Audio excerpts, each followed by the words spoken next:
إن الحمد لله وحده والصلاة والسلام على من لا نبي بعده وعلى آله وصحبه أجمعين أما بعد فأعوذ بالله من الشيطان الرجيم بسم الله الرحمن الرحيم إن الله وملائكته يصلون على النبي يا أيها الذين آمنوا صلوا عليه وسلموا تسليما اللهم صل على مولانا محمد وعلى آل سيدنا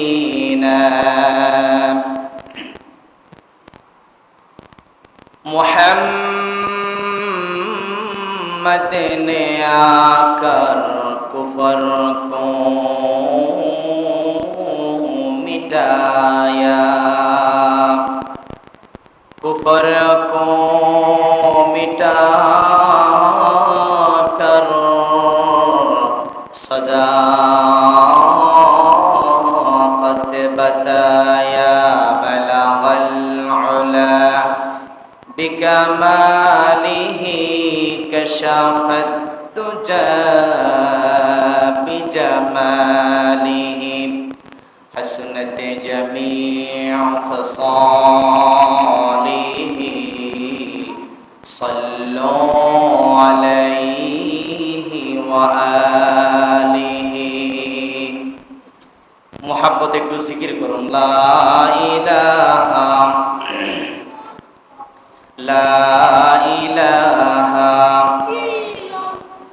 লা ইলাহা ইল্লাল্লাহ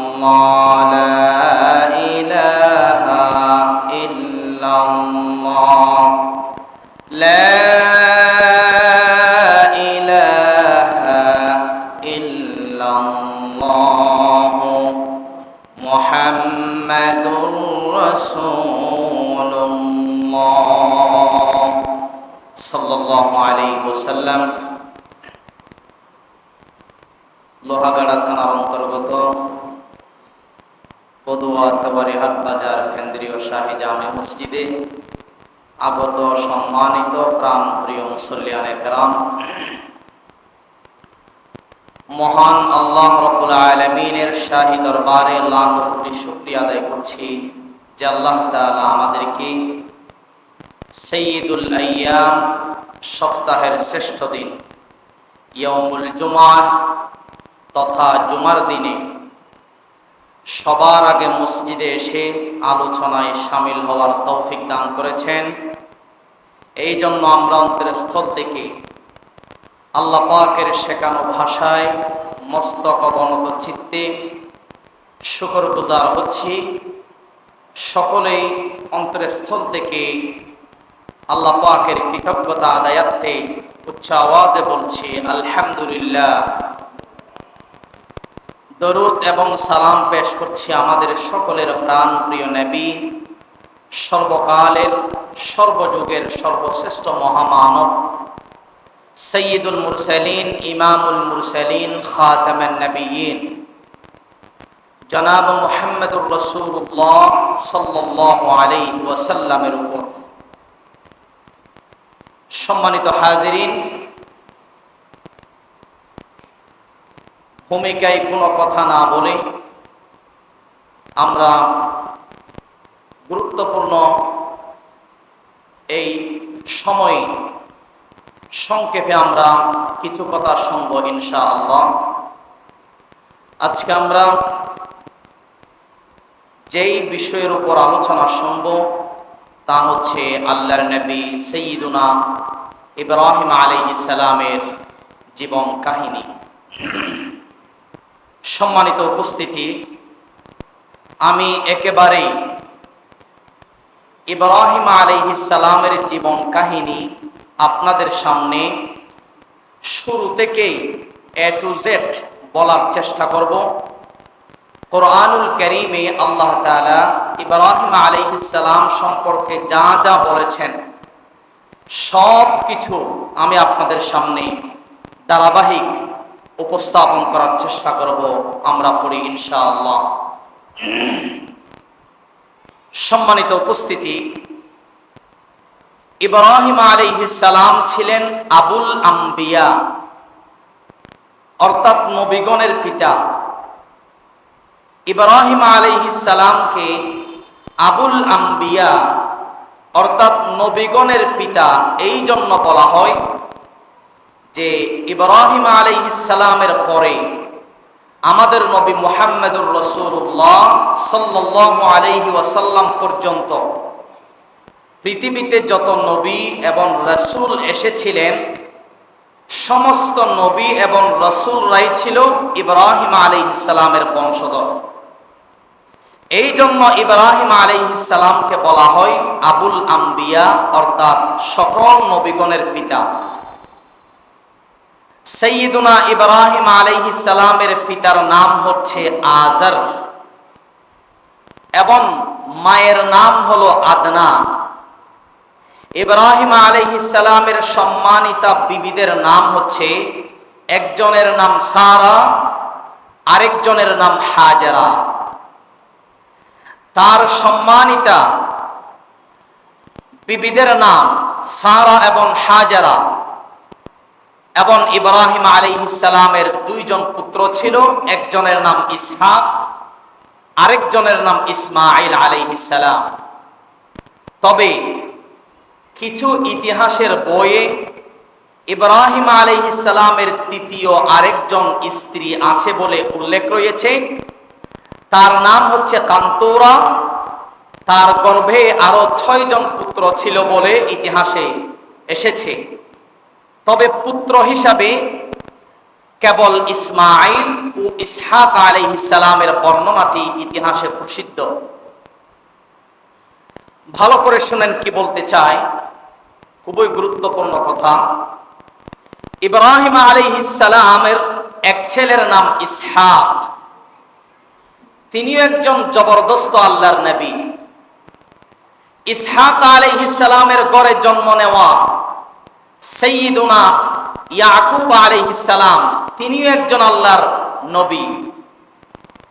আবার তার ঘরে জন্ম নেওয়া সাইয়্যিদুনা ইউসুফ আলাইহিস সালাম, তিনিও একজন আল্লাহর নবী। অর্থাৎ ইব্রাহিম আলাইহিস সালামের পুত্র ইসহাক তিনিও আল্লাহর নবী। ইব্রাহিমের ফুতের ঘরের নাতি ইয়াকুব তিনিও আল্লাহর নবী। আবার নাতির ঘরের ফুতি তিনিও একজন আল্লাহর নবী। সুবহানাল্লাহ পড়ে। এভাবে করে ধারাবাহিক ইসহাক আলাইহিস সালামের বংশে অসংখ্য নবী এবং রাসূল এসেছেন। ইব্রাহিম আলাইহিস সালামের নাতি ইয়াকুব আলাইহিস সালামের বংশধরকে বলা হয় বানু ইসরাঈল, যাদেরকে আমরা বনি ইসরাইল নামে চিনি। এই বনি ইসরাইলে অসংখ্য নবী রাসূল এসেছেন। ইব্রাহিম আলাইহিস সালামের আরেকজন ছেলে ইসমাঈল, নামটা কি? ইসমাঈল আলাইহিস সালামের বংশে শুধুমাত্র কেবলমাত্র একজন নবী এসেছেন, তার নাম হচ্ছে আমাদের নবী মুহাম্মদ সাল্লাল্লাহু। ইসমাঈলের বংশে আমাদের নবী ছাড়া আর কোনো নবী আসে নাই। আর ইসহাক আলাইহিস সালামের বংশে শত শত হাজার হাজার নবী এবং রাসূল এসেছেন। তাহলে আমরা জানতে পারলাম ইব্রাহিমের দুই পুত্র ইসহাক, তার বংশে অসংখ্য নবী এসেছেন। দ্বিতীয় পুত্র ইসমাইল, তার বংশে শুধু নবী এসেছেন আমাদের নবী, সুবহানাল্লাহ। তাহলে আমাদের নবী ইসমাইলের বংশধর, অর্থাৎ ইব্রাহিম আলাইহিস সালামের বংশধর। এবার শুনেন, ইব্রাহিম আলাইহিস সালাম হচ্ছেন আমাদের মুসলিম মিল্লাতের জাতির পিতা। আমাদের মুসলিম মিল্লাতের জাতির পিতা কে? ইব্রাহিম আলাইহিস সালাম। সেই কথা আল্লাহ রাব্বুল আলামিন কোরআনুল কারীমের 22 নম্বর সূরা সূরাতুল হজ্জের 78 নম্বর আয়াতের মধ্যে উল্লেখ করলেন, মিল্লাতা আবিকুম ইব্রাহিম হুয়া সাম্মাকুমুল মুসলিমিন। মুসলিম মিল্লাতের জাতির পিতা হচ্ছেন সাইয়্যিদুনা ইব্রাহিম আলাইহিস সালাম। তিনি তোমাদের নাম রেখেছেন মুসলিম, সুবহানাল্লাহ। সম্মানিত উপস্থিতি, আমাদের মুসলিম জাহানের পিতা সাইয়্যিদুনা ইব্রাহিম আলাইহিস সালাম পশ্চিম ইরাকের বসরার নিকটবর্তী বাবেল শহরে জন্মগ্রহণ করেন। সেই সম্প্রদায়ের শাসক ছিল নামরুদ ইবনে কেনান। নামরুদ ছিল অত্যন্ত অহংকারীপূর্ণ একজন শাসক। সে অহংকারীপূর্ণ আচরণ করতে করতে একদিন সে নিজেকে রব হিসাবে দাবি করে বসেছিল। নাউযু বিল্লাহি মিন যালিক। সাইয়্যিদুনা ইব্রাহিম আলাইহিস সালামের জাতির লোকেরা বিভিন্ন মূর্তি এবং তারকা পূজা করত। সেই সকল মূর্তি পূজারী এবং তারকা পূজারী লোকদের কাছে আল্লাহর পক্ষ থেকে ইব্রাহিম আলাইহিস সালাম তাওহীদের দাওয়াত নিয়ে প্রেরিত হয়েছিলেন। পবিত্র কুরআনুল কারীমের 25টি সূরায় 204টি আয়াতে আল্লাহ তাআলা ইব্রাহিম আলাইহিস সালাম সম্পর্কে আলোচনা করেছেন। সাইয়্যিদুনা ইব্রাহিম আলাইহিস সালামকে এমন লোকদের কাছে দাওয়াত নিয়ে পাঠিয়েছিলেন, তার জাতির লোকেরা ছিল মূর্তি পূজক, তারকা পূজারী, আর ইব্রাহিম আলাইহিস সালামের বাবা ছিল মূর্তি বানানোর কারিগর। এই জন্য ইব্রাহিম আলাইহিস সালাম সর্বপ্রথম তার ঘর থেকেই দাওয়াতি কাজ শুরু করেছেন। ইব্রাহিম আলাইহিস সালাম লক্ষ্য করলেন যে আমার ঘর থেকেই শিরকের সূচনা হচ্ছে। আমার ঘর হচ্ছে শিরকের মূল শিকড়, আকড়া। কারণ আমার জন্মদাতা বাপ আজর তিনি মূর্তি বানায়, সেই মূর্তি সমাজে দেশে চতুর্দিকে সাপ্লাই দেয় এবং আমার ঘরে বানানো মূর্তির পূজা করে সমাজের লোকেরা, স্বজাতির লোকেরা। ইব্রাহিম আলাইহিস সালাম চিন্তা করলেন, বাহিরে দাওয়াত পরে, আগে আমার নিজের ঘরেই আমার জন্মদাতা বাবা আজরকে ইসলামের দাওয়াত দেওয়া লাগবে। ইব্রাহিম আলাইহিস সালাম তার বাবা আজরকে কিভাবে ইসলামের দাওয়াত দিলেন? কোরআনুল কারীমের 6 নম্বর সূরা সূরাতুল আনআমের 74 নম্বর আয়াতে রব্বুল আলামিন সেই দাওয়াতের কথা এভাবে তুলে ধরলেন, وَإِذْ قَالَ إِبْرَاهِيمُ لِأَبِيهِ آزَرَ أَتَتَّخِذُ أَصْنَامًا آلِهَةً إِنِّي أَرَاكَ وَقَوْمَكَ فِي ضَلَالٍ মুবিন। আল্লাহ রাব্বুল আলামিন বলছেন, আর স্মরণ করো যখন ইব্রাহিম তার পিতা আজরকে বলেছিল, ওগো আমার বাবা, তুমি কি মূর্তিগুলোকে রব হিসাবে গ্রহণ করেছো নাকি? নিশ্চয় আমি তোমাকে, তোমার কওমকে স্পষ্ট গুমরাহিতে দেখছি। ইব্রাহিম নবী তার বাবাকে বুঝাতে চায়, ওগো আমার বাবা, আপনি যেই সকল কর্মকাণ্ডে জড়িত, যেই মূর্তিগুলোর উপাসনা করছেন, সেই মূর্তিগুলোর উপাসনা করা মানে আপনি এবং আপনার কওম, আপনার জনগণ প্রকাশ্যে পথভ্রষ্টতার পথ ছাড়া কিছুই হতে পারে না। কুরআনুল কারীমের 19 নম্বর সূরা সূরাতুল মারইয়াম এর 41 থেকে 48 নম্বর আয়াত পর্যন্ত আল্লাহ রাব্বুল আলামিন ইব্রাহিম আলাইহিস সালাম সম্পর্কে চমৎকার ভাবে তুলে ধরলেন, ওয়াযকুর ফিল কিতাবি ইব্রাহিম ইন্নাহু কানা সিদ্দীকান নাবিয়্যা। আল্লাহ রাব্বুল ইজ্জত ওয়াল জালাল বলছেন, আর স্মরণ করো এই কিতাবে ইব্রাহিমকে, নিঃসন্দেহে ইব্রাহিম ছিল পরম সত্যবাদী একজন নবী। পরের আয়াতে আল্লাহ পাক বলছেন, ইয ক্বালা লিআবিহি ইয়া আবাতি লিমা তা'বুদু মা লা ইয়াসমা'ু ওয়া লা ইউবসিরু ওয়া লা ইউগনি আনকা শাইআ। আল্লাহ পাক বলছেন, যখন ইব্রাহিম তার পিতাকে বলল, হে আমার আব্বাজান, তুমি কেন মূর্তির ইবাদত করো, যে মূর্তিগুলো শুনতেও পাই না, দেখতেও পাই না, তোমার কোনো উপকার করতে পারে না। ঠিক কিনা বলেন? মূর্তি কি শুনতে পাই, দেখতে পাই, কোনো উপকারও করতে পারে না? সেই কথা ইব্রাহিম তার বাবাকে বলছেন।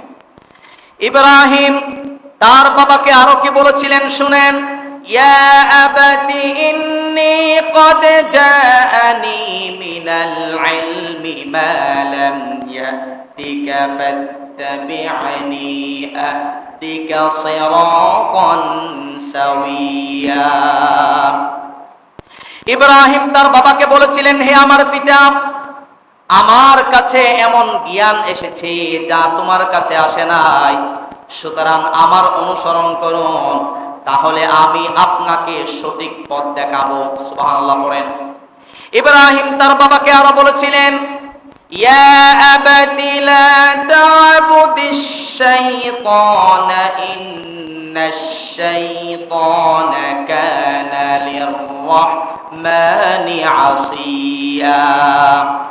ইব্রাহিম তার বাবাকে বলেছিলেন, হে আমার পিতা, তুমি শয়তানের অনুসরণ করো না, নিশ্চয় শয়তান হলো পরম করুণাময় আল্লাহ তাআলার অবাধ্য। ইব্রাহিম তার বাবাকে আরো বলেছিলেন, ইয়া আবাতি ইন্নী আখাফু আন ইয়ামাসসাকা আযাবুম মিনার রাহমানি ফাতাকুনা লিশ-শাইতানি ওয়ালিয়্যা। ইব্রাহিম আলাইহিস সালাম বললেন, হে আমার পিতা, আমি আশঙ্কা করছি যে পরম করুণাময়ের পক্ষ থেকে তোমাকে আযাব স্পর্শ করবে, ফলে তুমি শয়তানের সঙ্গে হয়ে যাবে। নাউজুবিল্লাহ।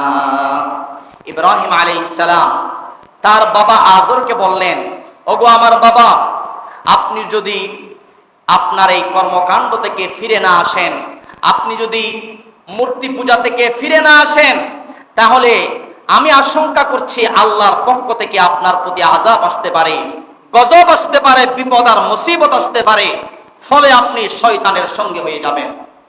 সম্মানিত উপস্থিতি, ইব্রাহিম আলাইহিস সালাম তার বাবা আযরকে বুঝাতে লাগলেন যে, ওগো আব্বাজান, আপনি ইসলামের পথে ফিরে আসুন, মূর্তি পূজা বাদ দিয়ে ইসলামের ছায়াতলে চলে আসুন, যদি আপনি শান্তি পেতে চান। সাইয়্যিদুনা ইব্রাহিম আলাইহিস সালাম সর্বপ্রথম তার ঘর থেকেই দাওয়াত শুরু করেছিলেন এবং বাস্তবতার আলোকেই দাওয়াত দিলেন। কেমন বাস্তবতা বুঝালেন?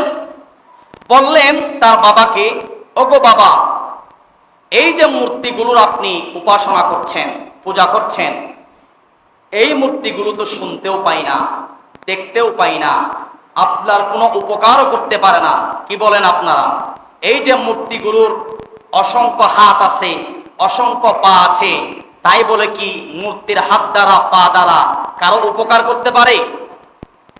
মূর্তি শুনতেও পাই না, দেখতেও পাই না, উপকারও করতে পারে না, ক্ষতিও করতে পারে না। সুতরাং ইব্রাহিম আলাইহিস সালাম তার জন্মদাতা বাবাকে সেই বাস্তবতা বুঝিয়ে ইসলামের দাওয়াত দিচ্ছিলেন। ইব্রাহিম আলাইহিস সালাম যখন তার বাবাকে এত পরিমাণ বুঝালেন, যথেষ্ট পরিমাণ তার বাবাকে বুঝালেন ইসলামের পথে ফিরে আসার জন্য, কিন্তু তার বাবা সেই দাওয়াত কবুল করল না, দাওয়াত গ্রহণ করল না, বরং দাওয়াতকে প্রত্যাখ্যান করে কি বলল শুনেন, قال أراغب أنت عن آلهتي يا إبراهيم لئن لم تنته لأرجمنك ইন্নাকা ওয়াহজুরনি মালিয়া। আজর বলল, হে ইব্রাহিম, তুমি কি আমার উপাস্যদের থেকে বিমুখ নাকি? যদি তুমি বিরত না হও তবে আমি অবশ্যই তোমাকে পাথর মেরে হত্যা করব, আর তুমি চিরতরে আমাকে ছেড়ে চলে যাও। নাউজুবিল্লাহ। ইব্রাহিম তার বাবাকে ইসলামের দাওয়াত দিলেন। বাবা তো দাওয়াত কবুল করলই না, বরং বাবা বলল, ওগো ইব্রাহিম, তুমি যদি আমাকে আর ইসলামের কথা বলো তাহলে আমি তোমাকে পাথর মারব। তুমি ইসলামের দাওয়াত আমাকে দিও না, দিয়ে লাভ নাই, তুমি আমার থেকে চলে যাও, আমার সাথে তুমি দেখা করো না, কথা বলো না। এই আয়াতের ব্যাখ্যায় আল্লামা ইবনে আব্বাস রাদিয়াল্লাহু তাআলা আনহু বলেন, ইব্রাহিম আলাইহিস সালাম তার বাবা আজরকে দাওয়াত দেওয়ার পর আজর যে পুত্র ইব্রাহিমকে বলেছিল, হে ইব্রাহিম, তুমি চিরতরে আমাকে ছেড়ে চলে যাও, এর অর্থ হচ্ছে তুমি আমার কাছ থেকে নিরাপদে সরে যাও। কেউ কেউ এই আয়াতের অর্থে বলছেন, তুমি আমার সাথে দীর্ঘ সময়ের জন্য কোনো কথা বলবে না। আপনারা বলেন তো, ইব্রাহিম আলাইহিস সালাম বাবাকে দাওয়াত দেওয়ার পর বাবা যে পুত্রকে হুমকি দিল মারার এবং আমার থেকে দূরে চলে যাও, এত কিছু বলার পরেও ইব্রাহিম আলাইহিস সালাম কি প্রতিশোধ নিলেন? বলেন না, প্রতিশোধ নিলেন? ইব্রাহিম আলাইহিস সালাম প্রতিশোধ নিলেন না, কোনো রাগ করলেন না, বরং বাবাকে কি বলল শুনেন। ইব্রাহিম আলাইহিস সালাম তার বাবার মুখ থেকে এই কথা শুনে বললেন, قال سلام عليك سأستغفر لك ربي إنه كان بي حفيا। ইব্রাহিম বলল, ওগো বাবা, তোমার প্রতি সালাম, তোমার প্রতি শান্তি বর্ষিত হোক, আমি আমার রবের কাছে তোমার জন্য ক্ষমা চাইব, কেননা আল্লাহ তাআলা আমার প্রতি বড়ই অনুগ্রহশীল। ইব্রাহিম আলাইহিস সালাম বললেন, ওগো আমার বাবা, ইসলামের কারণে যদি আপনি আমার সাথে বিচ্ছেদ ঘটান তাহলে ভালো করে শুনে রাখুন, ওয়া আ'তাযিলুকুম ওয়া মা তাদউনা মিন দুনিল্লাহ ওয়া আদউ রাব্বি আসা আল্লা আকুনা বিদুআই রাব্বি শাকিয়া। ইব্রাহিম আলাইহিস সালাম বলল, ওগো আমার আব্বাজান, ওগো আমার বাবা, আমি তোমাদেরকেও পরিত্যাগ করলাম এবং তোমরা যেই সকল মূর্তিগুলোর ইবাদত করো তোমাদের সেই সকল মূর্তিগুলোকেও পরিত্যাগ করলাম এবং আমি আমার মহান রবের ইবাদত করছি। আশা করি আমার রবের ইবাদত করে আমি ইব্রাহিম ব্যর্থ হব না। কোন সুবহানাল্লাহ। ইব্রাহিম আলাইহিস সালাম বললেন, ওগো আমার বাবা, ভালো করে শুনে রাখেন, আপনি দাওয়াত কবুল করেন বা না করেন, আমার দায়িত্ব ছিল দাওয়াত পৌঁছিয়ে দেওয়া। আমি আপনাকে দাওয়াত দিলাম, আপনি দাওয়াত কবুল করেন বা না করেন। শুনেন, আমি আপনাকেও পরিত্যাগ করলাম, আপনাদের সকল মূর্তিগুলোকেও পরিত্যাগ করলাম, সকল কিছুকে পরিত্যাগ করলাম আমি, এবং আমি আমার রবের ইবাদত করছি। নিশ্চয় আমি আমার রবের ইবাদত করে আমি ব্যর্থ হব না। সুবহানাল্লাহ। সম্মানিত উপস্থিতি, ইব্রাহিম আলাইহিস সালাম তার বাবাকে এত পরিমাণ বুঝানোর পরেও বাবা কি দাওয়াত কবুল করেছেন? কবুল করেন নাই। ইব্রাহিম আলাইহিস সালাম লক্ষ্য করলেন, বাবা যেহেতু দাওয়াত আনে নাই, কবুল করে নাই, ঘরে বসে থেকে লাভ কি? এবার আমার সমাজের লোকদেরকে, সম্প্রদায়দেরকে, স্বজাতির লোকদের কাছে ইসলামের দাওয়াত নিয়ে যায়। এবার ইব্রাহিম আলাইহিস সালাম জাতির লোকদের কাছে দাওয়াত নিয়ে গেলেন।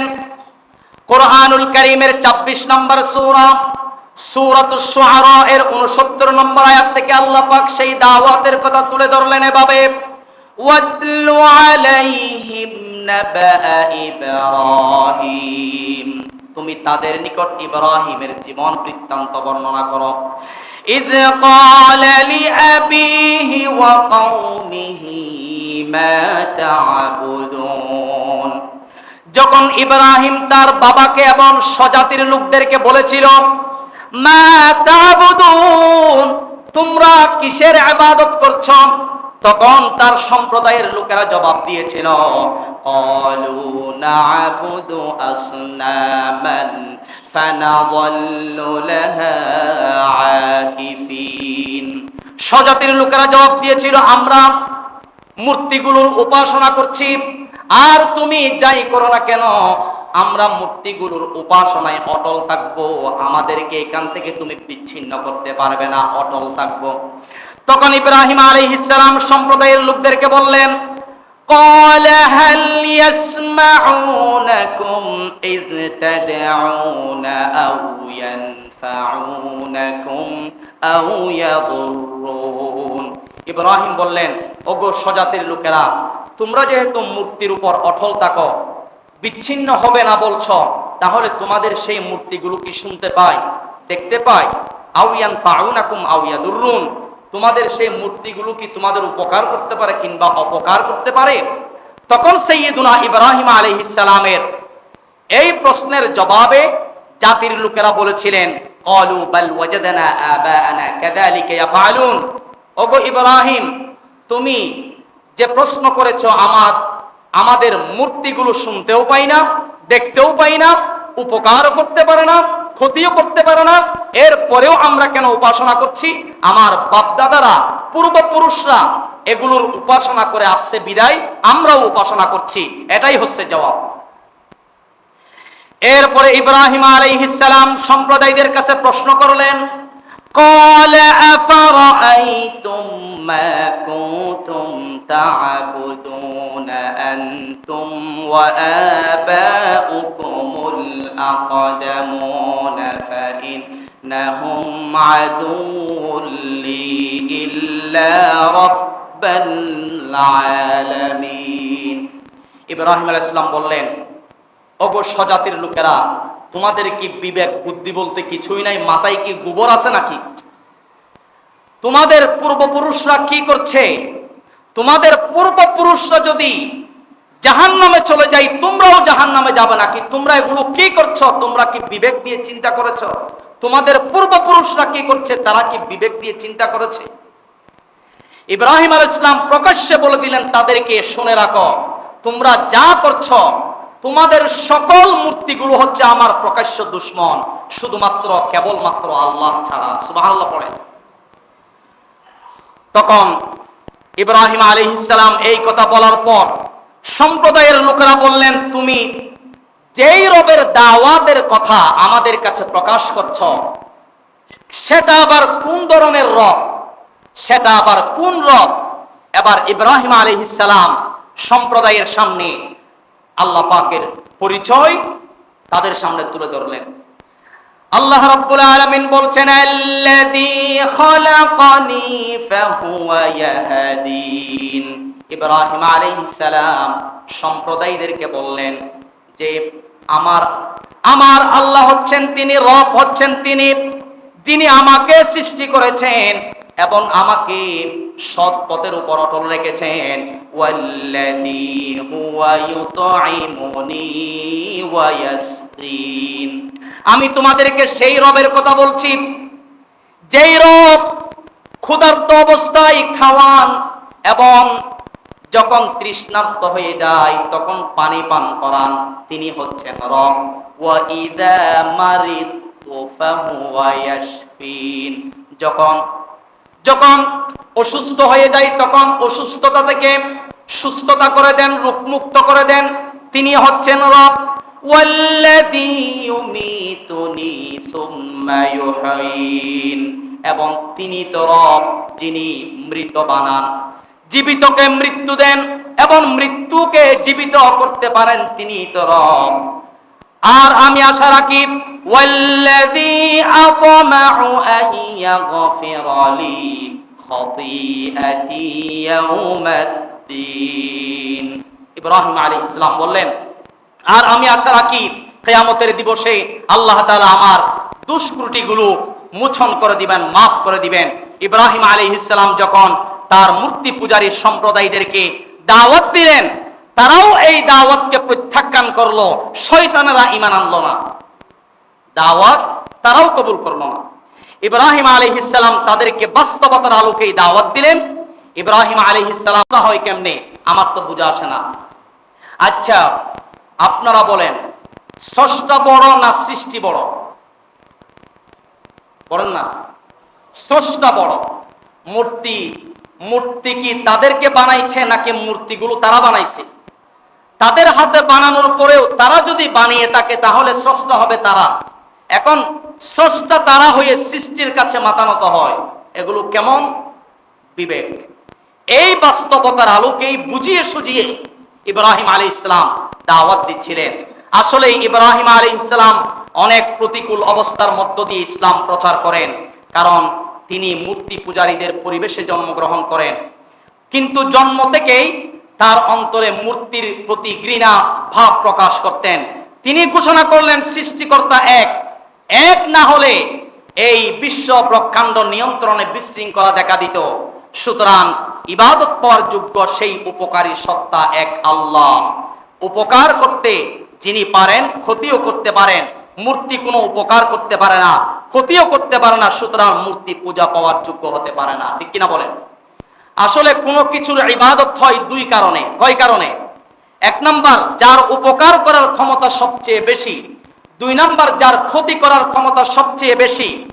উপকার করার ক্ষমতা যার সবচেয়ে বেশি, তার থেকে উপকার পাওয়ার লোভে তার ইবাদত করবে, অথবা যার ক্ষতি করার ক্ষমতা সবচেয়ে বেশি, তার ক্ষতি থেকে বাঁচার জন্য তার কাছে নত হয়ে ইবাদত করবে। সুতরাং এই উপকার এবং ক্ষতি, এই দুইটি গুণ আছে কেবলমাত্র কার কাছে? আল্লাহর কাছে। আল্লাহ তাআলা যদি কারো উপকার করতে চান, পৃথিবীর কোন শক্তিধর মানুষ বলেন, জিন ফেরেশতা বলেন, পৃথিবীর সকল সৃষ্টি সম্মিলিত হয়েও আল্লাহ পাকের সেই উপকারকে ঠেকাতে পারবে? যেমন নমরুদের যুগে ইব্রাহিম আলাইহিস সালামকে আগুনে নিক্ষিপ্ত করে মেরে ফেলতে চেয়েছিলেন সকল কাফের মুশরিকরা, কিন্তু আল্লাহ পাকের ইচ্ছা ছিল ইব্রাহিমকে বাঁচিয়ে রাখবেন, অক্ষত রাখবেন। কাফের মুশরিকরা সবাই মিলে এত পরিমাণ চেষ্টা করার পরেও, পরিশ্রম করার পরেও ইব্রাহিম আলাইহিস সালামকে আগুনে নিক্ষিপ্ত করেছেন। বিদায় আগুনে নিক্ষিপ্ত করেছেন ঠিকই, কিন্তু ইব্রাহিমকে আগুনে পুড়তে পারে নাই, অক্ষত অবস্থায় রেখে দিয়েছেন কে? কারণ আল্লাহ পাক চান ইব্রাহিমকে জীবিত রাখবেন, পৃথিবীর কেউ তাকে আগুনে নিক্ষিপ্ত করে পুড়ে ফেলতে পারবে না। এভাবে করে আল্লাহ তাআলা যদি কারো উপকার করতে চান, ক্ষতি করতে চান, তখন বিশ্বের সকল সৃষ্টি সম্মিলিত হলেও সেই ক্ষতি থেকে বাঁচাইতে পারবে না তাকে কেউ। যেমন পৃথিবীর একজন অহংকারী মানুষ ছিল, তার নাম হচ্ছে কারুন।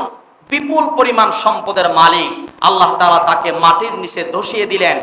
তিনি এত পরিমাণ সম্পদের মালিক এবং রাজত্বের মালিক, তার অসংখ্য সাথী সঙ্গী থাকার সত্ত্বেও আল্লাহর আযাব থেকে পৃথিবীর কেউ তাকে বাঁচাইতে পারে নাই। এবং আল্লাহ তাআলা যদি কাউকে জাহান্নামে দিতে চান, জাহান্নাম থেকেও কেউ বাঁচাইতে পারবে না। আল্লাহ পাক যদি কাউকে জান্নাতে দিতে চান, সেখান থেকে জান্নাতে যাওয়ার পথে তাকে কেউ বাধা দিতে পারবে না। সুতরাং বলতে চেয়েছিলাম, উপকার করার ক্ষমতা একমাত্র কার হাতে? আওয়াজ দিয়ে বলেন, কার হাতে? ক্ষতি করার ক্ষমতা একমাত্র কার হাতে? অতএব মূর্তি কোনো উপকার করতে পারে না, ক্ষতিও করতে পারে না, তাই মূর্তি পূজা পাওয়ার যোগ্য হতে পারে না। ইব্রাহিম আলাইহিস সালাম এই কথাগুলো স্বজাতির লোকদেরকে বলছিলেন। সম্মানিত হাজিরিন, আমি শুরুতেই বলছিলাম ইব্রাহিম আলাইহিস সালাম জাতির লোকদের কাছে দাওয়াত দিলেন যারা মূর্তি পূজা করত। আবার জাতির লোকদের কাছে কিছু ছিল তারকা পূজারী, শুধু মূর্তি পূজা করত তা না। কিছু জাতির লোকেরা ছিল তারকা পূজারী, আর কিছু ছিল চন্দ্র পূজারী, আর কিছু ছিল সূর্য পূজারী। ইব্রাহিম আলাইহিস সালাম চন্দ্র পূজারী, সূর্য পূজারী সকলকেই আল্লাহর ভয় দেখিয়ে তাদেরকে সতর্ক করলেন, ইসলামের দাওয়াত দিলেন। কোরআনুল কারীমে আল্লাহ তাআলা সেই দাওয়াতের কথা তুলে ধরলেন।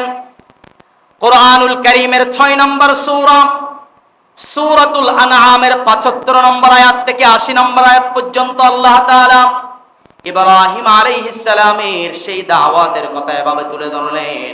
আল্লাহ তাআলা বললেন, ওয়া কাযালিকা নুরি ইব্রাহিম মালাকুতাস সামাওয়াতি ওয়াল আরদ وليكون من المؤمنين আল্লাহ রাব্বুল আলামিন বলছেন, এভাবে করেই আমি ইব্রাহিমকে আসমান ও জমিনের রাজত্ব দেখায়, যাতে করে সে দৃঢ় বিশ্বাসীদের অন্তর্ভুক্ত হতে পারে। ইব্রাহিম আলাইহিস সালাম তারকা পূজারীদেরকে বললেন, ওগো তারকা পূজারীরা, আমি আজকে দেখব তোমরা কোন ধরনের তারকা পূজা করো। তোমাদের তারকা যদি সত্যি সত্যি রব হয়ে থাকে, তাহলে আমিও তোমাদের মতো তারকা পূজা করব। আল্লাহ রাব্বুল আলামিন সেই কথা এভাবে তুলে ধরলেন, ফালাম্মা জান্না আলাইহিল লাইলু রাআ কাওকাবা ক্বালা হাযা রাব্বি ক্বালা ফালাম্মা আফালা ক্বালা লা উহিব্বুল আফিলিন। আল্লাহ তাআলা বলেন, অতঃপর যখন রাত তার উপর আচ্ছন্ন হলো, ইব্রাহিম তারকাগুলি দেখে বলল, এগুলো তো আমার রব। অতঃপর যখন তারকাগুলি ডুবে গেল, তখন ইব্রাহিম বলল, যারা ডুবে যায় সেগুলো তো আমার রব হতে পারে না, আর যারা ডুবে যায় সেগুলোকে আমি পছন্দ করি না। সুবহানাল্লাহ পড়েন। ইব্রাহিম বলল, ওগো তারকা পূজারীরা, তারকা যদি রব হয়ে থাকে তাহলে এগুলো ডুবে গেল কেন? রব তো কোনোদিন ডুবে যেতে পারে না। যেহেতু তারকাগুলি ডুবে গেছে, সেগুলোকে আমি রব হিসাবে মানতে পারছি না, কারণ যারা ডুবে যায় সেগুলোকে আমি পছন্দ করি না। সুতরাং তোমাদের এগুলো হচ্ছে ভুয়া, তোমরা ভুলের মধ্যে আসো, ইসলামের পথে চলে আসো। এবার ইব্রাহিম আলাইহিস সালাম বললেন, তোমরা যারা চন্দ্রের পূজা করছো, আমি আজকে থেকে দেখতে চাই তোমরা কোন ধরনের চন্দ্র পূজা করো। তোমাদের চন্দ্র যদি সত্যি সত্যি রব হয়ে থাকে, তাহলে আমিও চন্দ্র পূজা করব। আল্লাহ তাআলা বলেন, ফালাম্মা রাআল কমারা বাযিগান ক্বালা হাদা রাব্বি ফালাম্মা আফালা ক্বালা লা ইল্লাম ইয়াহদিনি রাব্বি লাআকুনান্না মিনাল কওমিদ দাল্লিন। আল্লাহ পাক বলছেন, অতঃপর যখন ইব্রাহিম নবী উজ্জ্বল রূপে চাঁদ উদীয়মান দেখলো, তখন বলল, এই চাঁদ তো আমার রব। পরে যখন চাঁদ ডুবে গেল, তখন ইব্রাহিম বলল, আল্লাহ তাআলা আমাকে হিদায়াত যদি না করতেন, নিশ্চয় আমি পথভ্রষ্ট হয়ে যেতাম। ওগো চন্দ্র পূজারীরা, তোমরা যারা চাঁদকে রব হিসাবে গ্রহণ করে নিয়েছিল, তোমাদের এই চাঁদ তো ডুবে গেল। এই চাঁদ ডুবে গেল, এই চাঁদ কখনোই রব হতে পারে না। রব যিনি, তিনি কখনো ডুবে যায় না। সুতরাং তোমরা পথভ্রষ্টের মধ্যে আছো, ভুলের মধ্যে আছো। এবার ইব্রাহিম আলাইহিস সালাম সূর্য পূজারীদের কাছে গিয়ে বললেন, আজকে আমি দেখতে চাই তোমাদের সূর্য পূজা যদি সত্যি সত্যি রব হয়ে থাকে, তাহলে আমিও সূর্য পূজা করব আজ থেকে।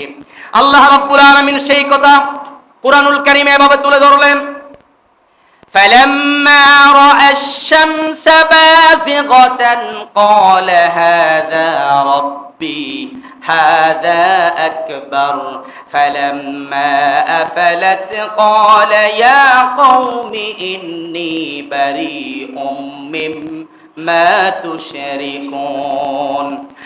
আল্লাহ রাব্বুল আলামিন বলেন, সকালবেলা ফজরের পরেই যখন ইব্রাহিম আলাইহিস সালাম আকাশের পূর্ব দিগন্তে দেখতে পেল সূর্য উদিত হয়েছে, তখন ইব্রাহিম আলাইহিস সালাম সম্প্রদায়ের লোকদেরকে বললেন, হাদা আকবার, এই সূর্যই আমার বড় রব।